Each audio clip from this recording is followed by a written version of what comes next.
یہ بھی انسان کا ایک نازک حصہ ہے. اگر کوئی انہونی بات اس کو بتا دیا جائے تو اس پر اٹیک آ جاتا ہے. اسی لیے ہارٹ اٹیک یہ بہت ہی عام بیماری ہے کہ کمزور دل والے جو ہوتے ہیں ان کو کوئی انہونی خبر آ جائے, کوئی سنسنی خیز خبر سن لیتے ہیں, فوراً ان کے دلوں پر اٹیک آ جاتا ہے, وہ گھبرا جاتے ہیں, ان کی موت واقع ہو جاتی ہے. تو دل پر اٹیک آدمی برداشت نہیں کر سکتا ہے, دل پر سخت بات برداشت نہیں کر سکتا ہے.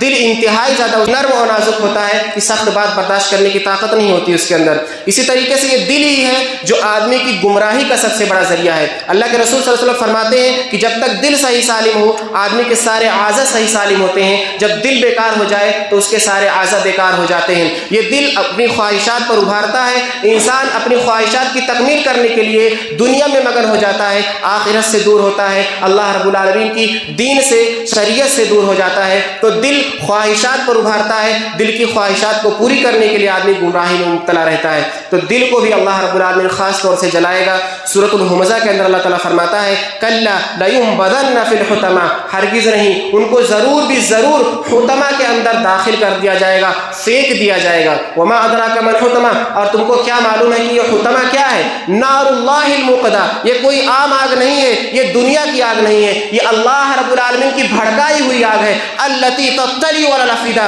وہ آگ جو ہے وہ دلوں پر چڑھ جائے گی, خاص طور پر دل پر اٹیک کرے گی, وہ دل کو جلائے گی خاص طور سے, اور آدمی کا جب دل جلے گا تو وہ بھاگنے کی کوشش کرے گا. اسی لیے اللہ تعالیٰ فرماتا ہے التی تطلع علی الافئدہ انہا علیہم مؤصدہ, اس آگ کو ان کے اوپر باندھ دیا جائے گا اور بڑے بڑے ستونوں سے, فی عمد ممددہ, جو پھیلے ہوئے بڑے بڑے ستون ہوں گے, ستونوں میں لے کر کے آگ سے اللہ رب العالمین لپیٹ کر کے باندھ دے گا کہ بھاگنے کی کوئی گنجائش نہیں ہوگی. دل پر بار بار اٹیک ہوگا آگ کے ذریعے اور آدمی اس کو برداشت کرنا ہی پڑے گا, بھاگنے کا کوئی چارہ نہیں. تو یہ دل جب گمراہ کرے, یہ دل جب خواہشات پر ابھارے, جب فجر کے وقت اٹھنے سے روکے, کہے ابھی سوئے رہو, ابھی تو بہت مزے کی نیند آ رہی ہے, تو آپ ذرا سوچ لیجئے کہ اسی دل کو اللہ رب العالمین خاص طور سے جلائے گا, اٹیک کرے گا آگ کے ذریعے. جب ایک معمولی سے بات کا اٹیک یہ دل برداشت نہیں کر پاتا ہے تو آگ کا اٹیک کیسے برداشت کرے گا؟ تو جب بھی نماز سے یہ دل روکنے کی کوشش کرے تو اپنے دل کو سمجھاؤ نماز کے لیے آؤ. جب دنیا میں مگن کرنے لگ جائے اور یہ دل دنیا کی لذتوں کی طرف لے کر کے بھاگے,